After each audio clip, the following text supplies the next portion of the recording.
یا پھر آپ کے پاس رقم نہیں تھی؟ عبد الرحمن اس خاتون سے یہ بات کرنے لگا۔ اس نے تو سوچ لیا تھا کہ اپنی طرف سے رقم اس خاتون کو دے دے گا۔ اگر اسے مالی مشکلات ہیں تو وہ ضرور اس کی یہ خواہش پوری کرے گا، مگر وہ بوڑھی خاتون کہنے لگی کہ نہیں، میرے پاس رقم موجود ہے، مگر میرے پاس محرم رشتہ نہیں ہے، نہ ہی میرے پاس میرا شوہر ہے، نہ ہی بیٹا، نہ ہی بھائی، اور نہ ہی کوئی محرم رشتہ جس کے ساتھ میں حج کرنے کے لیے جا سکتی ہوں۔ وقت کے ساتھ ساتھ جو جیسے یہ خواہش میرے دل میں ہی دفن ہو کر رہ چکی ہے۔ یہ تو شرعی مسئلہ ہے، مگر اب کیا کر سکتے ہیں؟ اتنا کہہ کر وہ خاتون روتے ہوئے وہاں سے اٹھ کر کمرے میں چلے گی اور عبد الرحمن بھی واپس اپنے ہاسٹل آ گیا۔ اس رات اس کی آنکھ نہیں لگ رہی تھی۔ اس نے جس مان سے اس خاتون سے کہا تھا کہ وہ اس کی ہر خواہش پوری کرے گا، اور یوں اب اس کی یہ خواہش سن کر وہ چاہتے ہوئے بھی اس کی خواہش پوری نہیں کر پا رہا تھا۔ یہ بات اسے اندر ہی اندر جھنجھوڑ رہی تھی کہ آخر وہ اس خاتون کی کیسے مدد کرے، کیسے اس کا محرم رشتہ ڈھونڈے جو اس کو خانہ کعبہ کی زیارت کروا سکے۔ ساری رات وہ یوں ہی سوچتا رہا کہ جب اچانک خدا کی طرف سے اس کے دل میں الہام کی طرح ایک بات آئی تھی، کہ اس کے ذہن میں یہ بات آئی، کیوں نہ وہ اس عورت سے نکاح کر لے، صرف اس لیے نکاح کے بعد میں وہ اس کا محرم ہو جائے گا، اور یوں وہ اسے حج کروانے کے لیے بھی لے آئے گا۔ اس طرح جیسے ہی وہ حج کر لے گی تو وہ وہاں سے واپس آ کر اسے طلاق دے دے گا۔ یہ خیال اچھا تھا، مگر وہ ڈرتا تھا، کچھ تو معاشرے کا بھی اسے ڈر تھا، کیونکہ وہ ایک 21-20 سالہ نوجوان تھا، جبکہ خاتون اپنے بڑھاپے میں قدم رکھ چکی تھی۔ یہی سوچتے ہوئے وہ کتنے ہی روز تک دوبارہ اس جانب نہ جا پایا، مگر پھر اسے بارے میں اس نے ایک عالم دین سے مشورہ لینے کا سوچا، اور اس روز یونیورسٹی نہیں گیا تھا۔ اس نے ایک جانے مانے عالم دین کے بارے میں پوچھا اور پھر سیدھا ان کے گھر تشریف لے گیا۔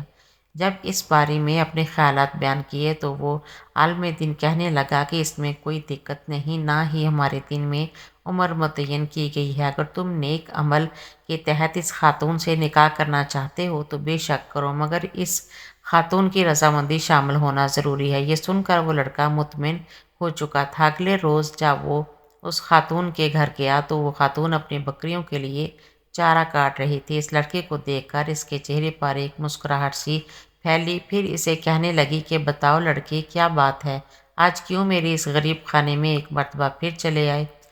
یہ سن کر عبد الرحمن مسکرایا اور پھر ڈرتے ڈرتے اپنے لبوں سے یہ بات کی کہ میں آپ سے نکاح کرنا چاہتا ہوں۔ یہ سن کر تو اس عورت کے چہرے کا رنگ اٹھ چکا تھا۔ وہ حیرت سے اس کا چہرہ دیکھنے لگی اور پھر وہاں سے اٹھ کھڑی ہوئی کہنے لگی، تم جانتے بھی ہو یہ کیا کہہ رہے ہو؟ یہ سن کر عبد الرحمن کہنے لگا، جی ہاں، میں چاہتا ہوں کہ آپ کی اس خواہش کو ضرور پورا کروں۔ میں نے اس بارے میں بہت سوچا ہے اور پھر اس نتیجے پر پہنچا ہوں کہ میں آپ سے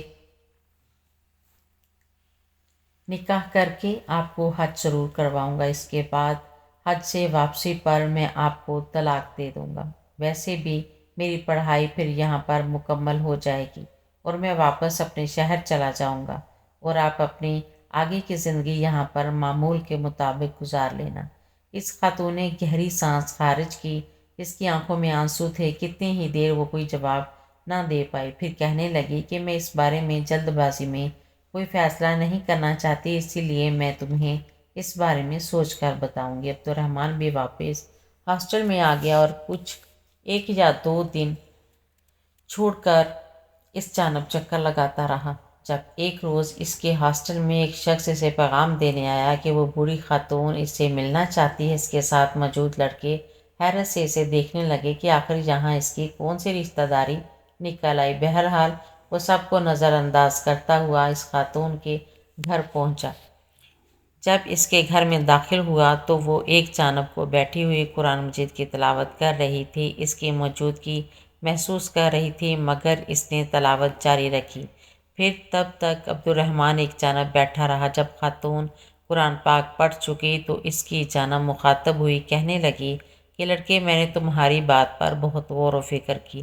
ہماری نیت کیا ہے اور ہمارا رب بخوبی جانتا ہے، اس لیے میں تم سے نکاح کرنے کے لیے تیار ہوں۔ یہ سن کر عبد الرحمن بھی مطمئن ہو چکا تھا۔ اگلے ہی روز اس نے اپنے دوستوں کو ساتھ لیا اور اس خاتون کو بھی اپنے ساتھ لے کر عدالت چلا گیا، جہاں پر قاضی کے سامنے انہوں نے نکاح کیا تھا۔ یہ رشتہ دونوں کی باہم رضامندی سے طے ہو رہا تھا، اس لیے کوئی کسی بھی طرح کا اعتراض نہیں کر پا رہا تھا۔ ایک ہی ماہ بعد حج شروع ہونے والا تھا، تب تک وہ خاتون عبدالرحمن کے نکاح میں ہی تھی۔ نکاح کے بعد عبدالرحمن واپس ہاسٹل میں چلا آیا۔ چند روز بعد وہ اس خاتون کے پاس چکر لگاتا، کبھی گھر کے کسی کام میں اس کی مدد کروا دیتا تو کبھی اس کے لیے کوئی کھانا لے جاتا۔ ہر بار ہی وہ عورت منع کرتی تھی کہ تم میری خاطر کچھ مت کرو، مجھے تم سے کچھ نہیں چاہیے، تم نے مجھ پر جو احسان کر دیا وہی بہت ہے۔ کچھ ہی ہفتوں کے بعد وہ دونوں حج کی ادائیگی کے لیے وہاں سے نکل چکے تھے۔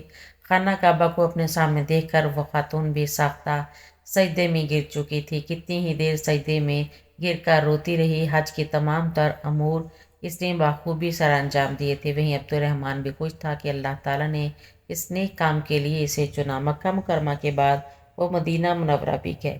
تمام تر زیارات کرنے کے بعد جب وہ واپس اپنے علاقے میں پہنچی تو وہ خاتون عبدالرحمن کا شکریہ ادا کرنے لگی۔ عبدالرحمن واپس اپنے ہاسٹل آ چکا تھا کیونکہ اس وقت طلاق کے معاملے پر بات کرنا مناسب نہ تھا۔ اگلے روز جب وہ واپس اس خاتون کے پاس گیا تو کہنے لگا کہ آپ سے نکاح کرنے کا مقصد صرف اور صرف آپ کو حج کروانا تھا۔ اب تو آپ کی یہ خواہش پوری ہو چکی ہے، اس لیے میں چاہتا ہوں کہ اب آپ کو طلاق دے دوں۔ یہ سن کر اس خاتون کا چہرہ متغیر ہوا تھا۔ کہنے لگی کہ مجھے طلاق دینا ضروری تو نہیں، میں تو تمہاری زندگی میں کہیں بھی کوئی رکاوٹ نہیں ڈال رہی، نہ ہی تم سے اپنا خرچ مانگ رہی ہوں یا کسی بھی طرح کی کوئی ڈیمانڈ کر رہی ہوں۔ تم چاہو تو یہاں سے واپس چلے جاؤ، دوبارہ یہاں پر کبھی لوٹ کر نہ آنا، جا کر شادی کرو، اپنا گھر بساؤ، کل کو تمہارے بیوی بچے ہوں گے، مجھے کسی سے کوئی شکایت نہیں ہے، نہ ہی تم سے۔ ارے تمہارا تو مجھ پر بہت احسان ہے، مگر ایک احسان مجھ پر اور کر دو کہ مجھے طلاق مت دو، میں اپنی آگے کی زندگی تمہارے نکاح میں گزارنا چاہتی ہوں۔ عبدالرحمن نے جب یہ سنا تو وہ حیرت میں مبتلا ہوا تھا۔ اس نے تو یہ سوچا تھا کہ وہ اسے طلاق دے دے گا، مگر اس خاتون نے جب ایسا کہا تو عبدالرحمن سے انکار نہ ہوا۔ ویسے بھی وہ خاتون کوئی خاص چالاک یا تیز ترار بھی نہ تھی جو کل کو اس کے لیے کوئی مسئلہ کھڑا کر سکتی تھی، اس لیے اس نے طلاق نہ دی اور واپس اپنے ہاسٹل آ گیا۔ ہفتوں بعد وہ کبھی کبھار اس خاتون کے پاس جاتا اور اس سے دل کی باتیں کر کے آتا۔ پھر جب اس کی پڑھائی مکمل ہو گئی تو عبدالرحمن اپنی ڈگری لے کر واپس اپنے گھر چلا گیا۔ گھر جاتے ہی اپنے گھر والوں، ماں باپ کی محبت دیکھی تو جیسے تو وہ سب کچھ بھول ہی گیا تھا۔ یہ بھی بھول گیا تھا کہ اس کی ایک بیوی بھی تھی جسے وہ چھوڑ کر آیا تھا۔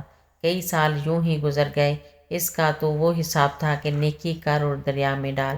اس نے اپنے لیے نوکری ڈھونڈی اور اپنی فیملی کے ساتھ خوش رہنے لگا۔ اس کی شادی کی بھی بات آ گئی تھی جب ایک مرتبہ اس کے کچھ دوست اس سے ملنے آئے اور یوں ہی ہنسی مذاق سے کہنے لگے کہ تمہاری پہلی بیوی کا کیا حال ہے، تم تو جیسے اسے بھول ہی گئے ہو۔ وہ اس بوڑھی خاتون کو لے کر مذاق کرنے لگے تھے۔ اس پر عبدالرحمن مسکرا اٹھا اور کہنے لگا کہ میں تو بھول ہی بیٹھا تھا کہ میں نے ایک خاتون سے نکاح بھی کیا تھا۔ تبھی اس کے دل میں ایک دم سے خواہش اٹھی کہ وہ ایک مرتبہ پھر جا کر اپنی اس بیوی سے ملے۔ نہ جانے کیوں اسے اس کی بے حد یاد آنے لگی تھی۔ جو بھی تھا وہ اس کی بیوی تھی اور اس کے ساتھ وہ ایک انسیت رکھتا تھا۔ اگلے ہی روز اس نے واپس وہاں جانے کا فیصلہ کیا۔ وہ دوبارہ بس پر بیٹھا اور 8 گھنٹے کی مسافت طے کر کے اس علاقے میں پہنچ گیا۔ جب اس کے گھر کے باہر پہنچا تو گھر کو تالا لگا ہوا تھا۔ آخر کو 5-6 سال بیت چکے تھے، کہیں اس بوڑھی عورت کا کوئی رشتہ دار آ کر اسے لے تو نہیں گیا۔ یہی سوچتے ہوئے اس نے جب آس پاس کے گھر والوں سے پوچھا تو جو بات انہوں نے بتائی وہ سن کر عبدالرحمن کے پیروں کے نیچے سے زمین نکل چکی تھی۔ کہنے لگی کہ وہ خاتون تو 1 سال پہلے وفات پا چکی ہے۔ پورا گاؤں اکٹھا ہو چکا تھا کیونکہ سب ہی جانتے تھے کہ اس خاتون نے حج کرنے کے لیے اس نوجوان سے نکاح کیا تھا۔ تبھی ایک بزرگ شخص جو کہ اس علاقے کی مسجد میں مؤذن تھے، چلتے ہوئے عبدالرحمن کے پاس آئے اور کہنے لگے کہ یہ لو تمہاری امانت۔ عبدالرحمن نے جب دیکھا تو وہ چابی تھی اس خاتون کے گھر کی۔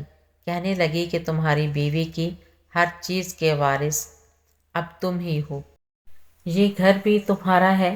میں نے اس خاتون کے نماز جنازہ کے بعد اس گھر کو تالا لگا دیا تھا اور اسی بھروسے تھا کہ اگر اس کا کوئی وارث آیا تو اسے دے دوں گا۔ عبد الرحمن نے وہ چابی لی اور پھر نہ چاہتے ہوئے بھی گھر کا دروازہ کھول کر اندر داخل ہو گیا۔ اسے یوں لگا جیسے ابھی بھی وہ خاتون یہیں پر بیٹھی ہوئی بکریوں کے لیے چارہ کاٹ رہی ہو، جیسے وہ اکثر اس سے ملا کرتی تھی۔ اس کی آنکھوں میں آنسو تھے۔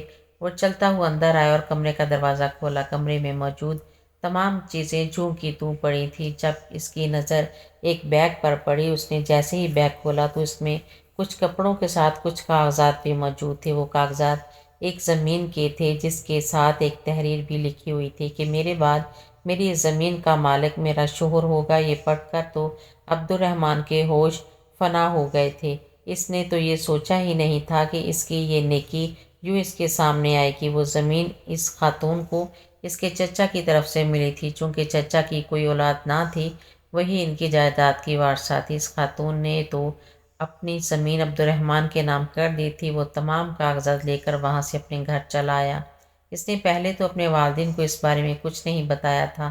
جب اس بارے میں بتایا تو اس کے والد اپنے بیٹے کے سر پر بوسہ دیتے ہوئے کہنے لگے کہ بے شک تم نے بہت اچھا کام کیا، بھلائی بھی کی اور بدلے میں لالچ بھی نہیں کیا۔ یہی وجہ ہے کہ خدا نے تمہیں اس انعام سے نوازا۔